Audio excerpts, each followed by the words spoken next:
Buenas tardes y perdón por el retraso. Normalmente también digo que soy portugués pero no juego en el Madrid, pero eso cada vez es más complicado decirlo. Especialmente hoy me han dicho que Cristiano también se va, espero que sea mentira. Pero vamos, no, nada. El tema que traigo es la reserva fraccionaria, el descalce de plazos en la teoría austríaca del ciclo, que es un tema bastante polémico, en el cual yo nunca me he metido en este tema porque soy un poco como... No sé si habéis visto El violinista en el tejado, que tiene una escena muy famosa que están discutiendo porque los judíos están siendo perseguidos y hay uno que dice, yo creo que tenemos que dejarlos, ignorarlos porque siempre hemos estado aquí, vienen, nos molestan, se van y nosotros seguimos aquí. Entonces el principal dice, no, yo creo que tienes razón. Y el otro dice, no, lo que tenemos que hacer es pelear porque si no nunca nos van a dejar en paz. Y el protagonista dice, yo creo que tú tienes razón. Y entonces alguien dijo, espera, pero no pueden tener los dos razón. Y él dice, tú también tienes razón. Y yo me siento un poco igual. La única diferencia es que, claro, yo cuando escuchaba hablar de estos temas, siempre escuchaba decir que estos me decían que el descalce de plazos era lo importante, o sea, ese era el mecanismo descoordinador en el ciclo económico, y yo digo, pues tienen razón. Los que hablan de reserva fraccionaria me lo explican, y yo también digo que tienen razón. La cuestión es cuando me dicen, no pueden tener los dos razón, pues yo empiezo a creer que un poco sí. Pero entonces es un poco lo que voy a intentar hablar hoy. A ver cómo funciona esto. Sí. Bueno, básicamente hay tres grupos en esto, facciones en esto de la economía austríaca. Hay dos más tradicionales que dicen que el mecanismo descoordinador es la reserva fraccionaria, que son los free bankers y los defensores del 100% de reserva. Alguien estará diciendo ¿por qué los pongo juntos? Bueno, los pongo juntos porque los dos dicen esto. La diferencia entre ellos está que unos creen que siempre hay que mantener el 100% de reservas y otros creen que algún descalce es permitido, alguna fracción de reserva es permitida porque los bancos se pueden autocontrolar. Entonces no es que ellos no tengan diferencias entre ellos, pero unos dicen que el Estado es el elemento que entra a romper esta armonía o este equilibrio, y los otros dicen que este equilibrio a partida está roto cuando se empieza a fraccionar reservas en los bancos. Por eso yo los junto. Del otro lado están las nuevas teorías de la liquidez que dicen que no, que lo que realmente descoordina es el descalce de plazos. Yo supongo que ya sabéis lo que es, que como Rafa fue antes, pero básicamente, yo también puedo explicar un poquito después, dicen que no es tanto que los bancos fraccionen reservas, sino que no los riesgos y los plazos de los activos y de los pasivos no coinciden. Y ahí es donde se causa una descoordinación. No voy a hablar de descalce de riesgos porque es una cosa muy complicada y además yo creo que todos lo hacemos en el día a día, con lo cual sería muy difícil acotar. Voy solo a hablar de descalce de plazos, que es lo más lógico, es que el tiempo de entrega de activos y pasivos es distinto. Pues básicamente lo que decía era esto, y lo que tenemos es que cuando se habla de permitir la reserva fraccionaria, los de free bankers se mueven para el lado de la teoría de liquidez, porque no exigen el 100% de reservas. Si es confuso, pues admito que sí, porque yo también pienso siempre en el episodio este de la vida de Brian, de el pueblo Frente Popular de Judía, ¿no? el Frente de Liberación de Judía, y al final pues se pelean entre ellos y parece que al final todos son austríacos en este caso. Entonces yo empecé a pensar un poco en el tema, y bueno, y la primera cosa que pensé fue, cuando hablamos de reserva fraccionada, ¿de qué hablamos? Básicamente hablamos de un esquema más o menos como este. Esto sería la teoría austríaca clásica. Pues las personas depositan dinero en los bancos, y aquí yo no voy a entrar en la polémica si estamos hablando de depósitos en el sentido estricto o préstamos sin plazo. O sea, voy a admitir que cada uno piense lo que quiera. Quien cree que esto es un depósito en sentido estricto y legal, pues que lo piense así, y quien quiere pensar que es un préstamo sin plazo, que lo piense así, porque creo que no altera las conclusiones. Entonces, ¿qué hacen? Pues lo dividen en dos partes, una parte para reservas, o sea, se queda en dinero, y la otra parte conceden crédito, ¿no? Y esta concesión de crédito es lo que crea los medios fiduciarios de que hablaba Mises, y básicamente es lo que hace que existan en el mercado dos tipos de sustitutos monetarios, pero que a primera vista son idénticos. o para Mises eran idénticos, que es los que crean los bancos por emitir crédito y los que derivan de los depósitos porque tenemos billetes de los bancos o saldos en nuestras cuentas que dicen que tenemos dinero ahí. Vale. Esto es lo que es la reserva fraccionada. Y el descalce de plazos, lo más famoso es el famoso carry trade. Básicamente es cuando se pide prestado a corto plazo para prestar a largo plazo. Entonces, pues hay un riesgo de incumplimiento porque a cada determinado tiempo hay que volver al mercado para renovar ese préstamo para poder continuar teniendo pasivos que alimenten ese activo. En el caso de la reserva fraccionada, se cree que los banqueros tienen la mejor estimativa de qué cantidad de reservas necesitan.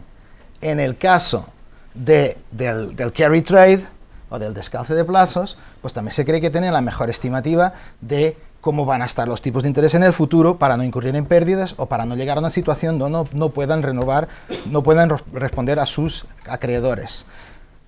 Pero los dos están, pues básicamente sujetos a incertidumbre, o sea, no pueden saberlo con seguridad. Entonces, la situación es un poco parecida.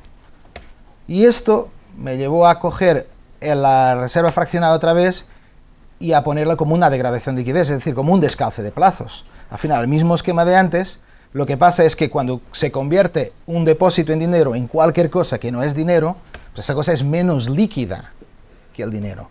Puede ser un poco menos líquida o mucho menos líquida, pero por definición es menos líquida, con lo cual algún descalce hay. Después, yo aquí no voy a discutir si el descalce es mínimo, si es máximo, si es suficiente o es insuficiente, pero sí que hay una degradación de liquidez igual que la que hay cuando se descalzan plazos. Y es verdad que crean medios fiduciarios que en el otro lado no se ve tan bien, pero también depende cómo se defina moneda, porque lo que se hace cuando hay un descalce de plazos también se puede considerar moneda, aunque normalmente pues no estamos hablando de M1, sino de M3 o algo así, pero lo que crea esa moneda es la promesa que los bancos hacen de redimir a par. Pero claro, cuando no redimen a par, pues es cuando la gente corre al banco, porque solo hay una cantidad que pueden recuperar y el resto está, bueno, no digo perdido, pero tiene que ir a suspensión de pagos y tienen que ver lo que recuperan. Entonces, claro, sí que hay una creación de medios fiduciarios, pero que no son exactamente iguales a los otros y que dependen de una promesa, como cualquier otro préstamo que los bancos tengan en el balance. Entonces, yo lo que creo es que la reserva fraccionaria es un caso particular del descalce de plazos. Y así, pues digo que todos tienen razón en este sentido. Aplicando esto al ciclo económico, bueno, no me voy a poner aquí a explicar el ciclo económico, basta porque no hay mucho tiempo, pero básicamente el ciclo económico austríaco lo que dice es que cuando hay una expansión crediticia y no hay ahorro, pues se crea un ciclo económico. El mecanismo que transmite esto es el cambio del tipo de interés. Mises hablaba del tipo de interés natural, ya hablaremos de él, y eso hace que haya un alargamiento de la estructura productiva, es decir, que proyectos con más extensión temporal, o sea, con más bienes de capital, los emprendedores los inician, y al final lo que pasa es que todo esto no es sostenible, y entonces tenemos el crash, que es el periodo en que se liquidan esos proyectos y hay una contracción monetaria. Vale, pues, no existe una versión canónica que todo el mundo tenga que seguir del ciclo austríaco, pero yo creo que así en grandes rasgos todo el mundo lo ve más o menos así. Mises, que fue el primero que habló de una teoría austríaca, pues básicamente en la fase de burbuja lo explicó pues a través de lo que he dicho antes, de la reserva fraccionaria que creaba medios fiduciarios, o sea, aumentaba la cantidad de sustitutos monetarios, es decir, de moneda en la economía, y por eso mucha gente cree que los austríacos somos neutrales en relación al comportamiento de la moneda, porque Mises empezó por ahí, es decir, él empezó por una teoría en que aumentaba la cantidad de moneda. Lo que él descubrió que los demás no veían es que no era neutral, que básicamente es lo que decía Cantillon, pero él lo esquematizó. Decía, no, esto tiene un impacto en el tipo de interés que hace que el tipo de interés venga por debajo del tipo de interés de equilibrio. Es una cosa que no sabemos bien lo que es, pero en economía, si hacemos un ceteris paribus, pues tenemos que tener así alguna idea de lo que está pasando con fuerzas opuestas. Y entonces era eso que cambiaba los precios relativos. El problema es esto, el tipo de interés natural. O sea, el tipo de interés natural es el tipo de interés que sale de quitar a un tipo de interés que vemos en el mercado las expectativas de inflación y el riesgo específico de ese préstamo, ¿vale? Pero eso no se puede ver y en teoría cambia en todo momento, y entonces si nosotros podemos poner una cosa que sea mejor, yo creo que es interesante. El problema de Mises es que, claro, he usado un modelo que es el ERE, un modelo de competencia, un modelo donde existe estabilidad de precios y no hay espacio a la función empresarial. En base a este modelo, pues se puede aplicar muy bien el tipo de interés natural. ¿Por qué? Porque dicen lo mismo, estabilidad de precios, inflación esperada. O sea, puedes determinar esa estabilidad de precios. Y el hecho de que no hay espacio a la función empresarial, pues dice que hay un riesgo específico del préstamo que no existe en este caso. Y claro, además de eso, es un tipo único para todos los plazos. Es decir, básicamente, si en este caso estamos hablando de lo que llaman el tipo originario de interés del ERE, porque todos los plazos tienen el mismo tipo de interés. Pero esto tiene una conclusión interesante, que es, si todos los plazos son iguales, el tipo es todo igual, entonces se puede arbitrar. Es decir, da igual el plazo a que yo invierto, porque en el momento que yo necesito convertir esa inversión en riqueza para otro proyecto empresarial, yo puedo hacerlo sin un coste. Que es una conclusión que el modelo asume por la manera como está hecho. Y los modelos, los tipos de interés en el mundo real no son arbitrables. Y ese es el gran problema que yo creo que hay que corregir. Entonces hay otra cosa curiosa. Si miramos a Hayek, que explicó cómo se alargaba la estructura productiva, y voy rápido porque me dicen que no tengo tiempo. Yo creí que eran 20 minutos. Pues Hayek pues, ha hecho un triángulo, el famoso triángulo de producción, que pues, en la base está el consumo, y están todas las fases hasta el consumo, y ¿qué pasa? En una expansión, pues esta base bueno, en este caso no es la base, es el Y, la abscisa, ¿no?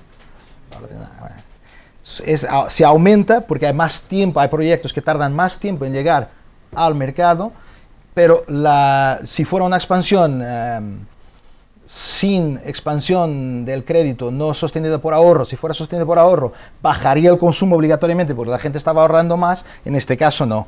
Pero lo que nunca se pregunta Hayek es cómo podemos expandirla, porque el tipo de interés natural da igual el plazo. Siempre va a haber alguien dispuesto a ofrecer a ese tipo de interés. En la realidad eso no pasa.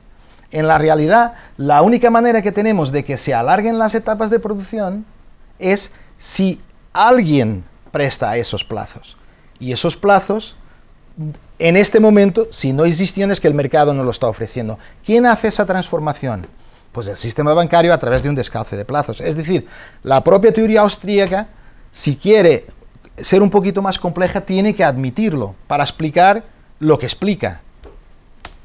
Y la última cosa que quería decir es también explicar por qué esto no lo hemos visto antes, que yo creo que aquí estamos hablando de gente mucho más inteligente que yo, no se preocupó con esto, yo creo que por un motivo, por un motivo bastante sencillo, que es el sistema bancario en que operaban. Es decir, Mises, curiosamente, cuando habla en la teoría del dinero y del crédito, divide el crédito del banco en dos tipos de crédito. El Zack-Credit, que es el crédito a plazo con préstamos a plazo, y el Circulación Credit, que es lo que él llama la producción de medios fiduciarios, es decir, la reserva fraccionaria. Entonces él dice que son diferentes y asume que el crédito, el Zack-Credit, el crédito a largo plazo con préstamos que no son depósitos, no está descalzo. Es decir, que los plazos casan, son idénticos.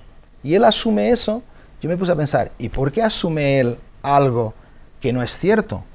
Porque en su tiempo sí que era cierto, de alguna manera. Es decir, esto es retirado de Bagehot, de Lombard Street, que es unos años antes, pero no había cambiado mucho. Entonces, lo que teníamos en Inglaterra era un banco de Inglaterra, que era el banco central, que emitía billetes, era el único que emitía billetes, y después teníamos los Joint Stock Banks, que eran los bancos que tenían los grandes depósitos. Los bancos donde la gente depositaba tenían reservas en el Banco de Inglaterra, y el dinero que no ponían en reservas, pues una parte comprarían acciones y bonos a largo plazo, pero no era la mayoría. La gran parte de este dinero lo ponían en los private banks, en los stocks, en los bill brokers que descontaban las letras. Entonces, pero no eran brokers en el sentido moderno de la palabra y también el sentido original de la palabra, es decir, que son agentes que al final te pasan a ti las letras y tú tienes el riesgo. No, ellos pasaban el dinero a los bill brokers que descontaban letras y se quedaban con las letras en su propiedad. Y estos depósitos que hacían los bancos eran, por un lado, remunerados y por otro, a muy corto plazo. Los podían exigir en cualquier momento. Entonces, si pensamos en un sistema así, es bastante normal que Mises esté hablando de los joint stock banks, de los depósitos, que a su vez alimentan todo un sistema financiero que ya es el primer emprendedor. Es decir, es el primero que está financiando proyectos.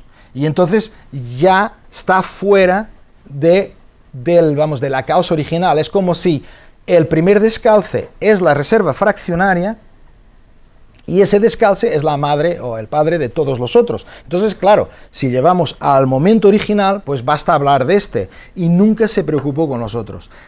De alguna manera, esto es lo que sigue pasando a día de hoy. Es decir, tenemos un sistema donde existen los bancos centrales, existen los bancos comerciales y existen los bancos de inversión. Los bancos de inversión no tienen depósitos, pero la gran diferencia, y yo creo que por el tipo de sistema monetario que tenemos, es que los bancos comerciales hacen mucho descalce. Las hipotecas, es el caso que todos nos recordamos, es decir, que los bancos están cogiendo dinero, financiación a corto plazo, para financiar hipotecas, que son a muy largo plazo, y no son los bancos de inversión quien está haciendo eso. Entonces, claro, a día de hoy, y este es último, a día de hoy es mucho más fácil ver esta cuestión porque todo se mezcla. En el tiempo de Mises yo creo que las cosas estaban un poquito más separadas, y entonces era fácil llevar toda la cuestión al primer descalce, que es la reserva fraccionaria. Y es todo lo que tengo para decir y espero que haya muchas preguntas.